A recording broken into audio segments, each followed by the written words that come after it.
A lot of people had to sort of change the way they work. It's actually made for a much tighter team. Sort of art and design sort of being as one, opposed to design going away, doing their thing, art going away and doing their thing, and then sort of clashing in the middle. It's a real organic process. I don't think you can really sit down and kind of, oh yeah, we're going to do this, we'll do that, and we'll do that, because it's not just about sites, it's combining those two.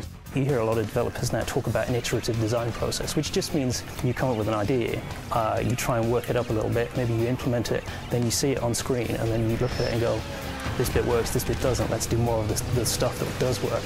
We want to come up with environments that would offer up the best opportunities for construction. We chose our environments so that they could support a lot of great power play moments. Sometimes it's the big set-piece moments where you think, these are going to be the great things that people remember. We've got to make sure that we fit stuff around them. In the airport track, we've got the cargo plane that crash lands, and we've got radar dishes and control towers. There's some real, iconic moments there that when people see them, they go away talking about it, and that's exactly the kind of thing we want to do. And also at the same time trying to think about what will make good racing tracks, because we've also got to have that element nailed as well. Because we're spending so much budget on the effects, we've got a couple of really, really cool techniques that we're using. A lot of games tend to bake all their lighting into the textures for the smoke and things like that.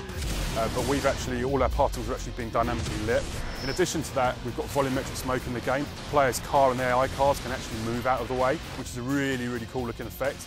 But it's also really good from a gameplay perspective, because you can fill a whole warehouse or tunnel with smoke.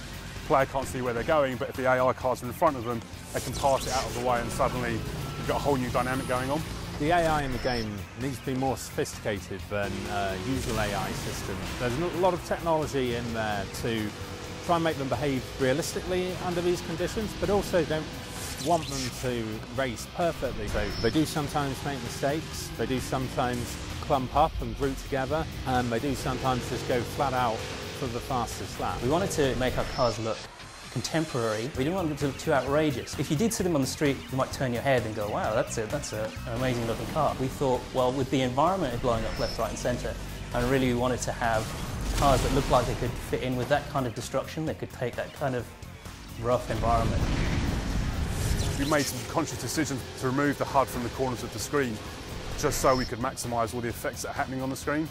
I think traditional racing games tend to have something in every corner, but we wanted to try and simplify that and minimise it so the player gets to see all the effects that are going on the screen, all the smoke, all the VFX, everything like that.